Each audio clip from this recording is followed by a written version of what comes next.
महाद्रिपार्श्वे च तटे रमन्तं सम्पूज्यमानं सततं मुनीन्द्रैः सुरासुरैर्यक्ष महोरगाद्यैः केदारमीशं शिवमेकमीडे केदारमीशं शिवमेकमीडे सह्याद्रिशीर्षे विमले वसन्तं गोदावरीतीरपवित्रदेशे यद्दर्शनात् पातकम् आशुनाशं प्रयाति तं त्र्यम्बकम् ईशमीडे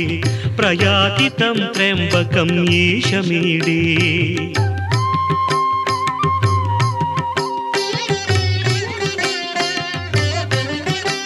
सुताम्रपर्णी जलराशियोगे निबध्य सेतुं विशिखैरसङ्ख्यैः श्रीरामचन्द्रेण समर्पितं तं रामेश्वराख्यं नियतं नमामि।